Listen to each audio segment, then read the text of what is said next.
रामकृष्ण हरी विठ्ठल केशवा गोविंद माधवा. रामकृष्ण हरी विठ्ठल केशवा गोविंद माधवा. रामकृष्ण हरी विठ्ठल केशवा गोविंद माधवा. इज्जत माणसाची नसते, गरजेची असते. गरज संपली, इज्जत संपली, हे जगाचं कटू सत्य आहे. पण तुम्ही आपल्या तत्वांवर ठाम राहा. गोविंद कोणाला धोका देऊन माधवा. असं समजू नका की तो किती मूर्ख आहे.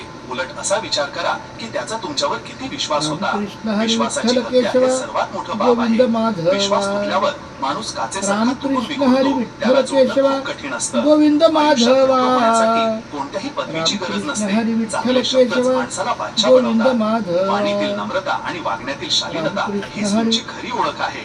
आयुष्याच्या या रणांगणात स्वतःच कृष्ण आणि स्वतःच अर्जुन बनावं लागतं.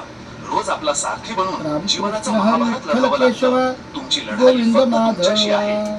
वेळेआधी मिळालेल्या गोष्टी आपलं मूल्य गमावतात आणि वेळेनंतर मिळालेल्या गोष्टी आपलं महत्व. वेळेची किंमत ओळखा. रामकृष्ण लोक हरी तुमच्याबद्दल विठ्ठल काय केशवा विचार करतात हे महत्वाचं नाही. महत्वाचं हे आहे की तुम्ही स्वतःबद्दल काय विचार करता. गोविंद आत्मविश्वास हीच माधवा. यशाची गुरुकिल्ली आहे. जोपर्यंत तुम्ही स्वतःवर विश्वास ठेवत नाही तोपर्यंत जग तुमच्यावर कसा विश्वास ठेवणार. रामकृष्ण जेव्हा हरी हात आणि विठ्ठल साथ केशवा दोन्ही सुटतात गोविंद तेव्हा निसर्ग कोणी ना कोणी माधवा. बोट धरायला पाठवतोच. ईश्वर कधीही आपल्या रामकृष्ण भक्तांना हरी एकटं विठ्ठल सोडत केशवा नाही. विश्वास गोविंद ठेवा. माधवा. अडचणीनंतर सोपे दिवस नक्कीच येतील. एकदा एका राजाने आपल्या मंत्र्याला विचारले, हे सांगा की माणसाला साथ कोण देतं, धन, कुटुंब की कर्म.